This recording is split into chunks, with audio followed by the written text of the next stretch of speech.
நீ என்னை நம்புவாயா? கிறிஸ்துவுக்குள் பிரியமானவர்களே, ஆன் பிளாக்கர் என்ற 5 குழந்தைகளின் தாய் புற்றுநோயுடன் போராடி கொண்டிருந்தார்கள். அவர்கள் அடிக்கடி எதிர்கொண்ட ஒரு கேள்வி, என் குழந்தைகளை தேவனுடைய கைகளில் ஒப்படைத்து நம்ப முடியுமா?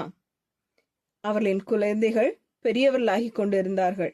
அந்த மகிழ்ச்சியான காலங்களில் அவர்களுடன் இருக்க வேண்டும் என்று அவர்கள் விரும்பினார்கள். அவர்களுக்கு ஒரு உண்மை அப்பொழுதுதான் புரிந்தது. அது என்னவென்றால், அவர்கள் இந்த கேள்வியுடன் பயத்தில் வாழலாம் அல்லது தேவனை நம்பலாம். அப்போது அவர்களுக்கு தேவனுடைய குரல் கேட்டது. மகளே, நீ என்னை நம்புவாயா?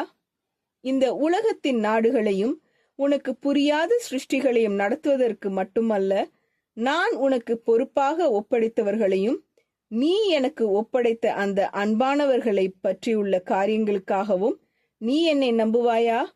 அவர்களில் நான் ஆரம்பித்த நல்ல காரியத்தை இயேசு கிறிஸ்துவின் நாள் வரைக்கும் நிறைவேற்றுவேன் என்று நீ என்னை நம்புவாயா?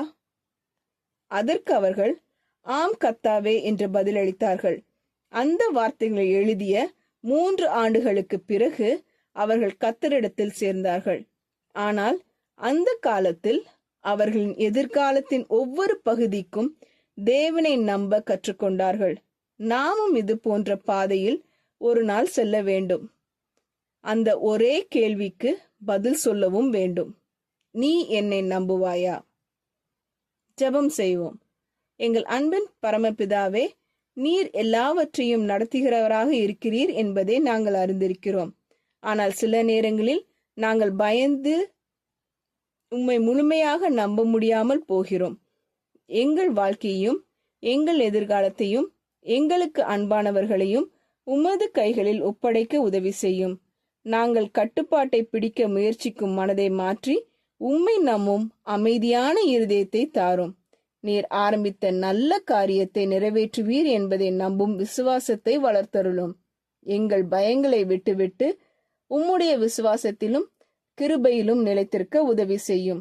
எங்கள் வாழ்க்கை முழுவதும் ஆம் கர்த்தாவே, நாங்கள் உம்மை நம்புகிறோம் என்று சொல்லும் மனதை தாரும். இயேசுவின் நாமத்தில் ஜெபிக்கிறோம் பரமபிதாவே, ஆமீன். இந்த மெசேஜ் 21 அக்டோபர் 2024 நான்சி டிமோஸ் வோல்கமோத் அவர்களின் இயேசுவை தேடி என்ற புரோகிராமிலிருந்து எடுக்கப்பட்டது. கர்த்தர் உங்களை ஆசீர்வதிப்பாராக.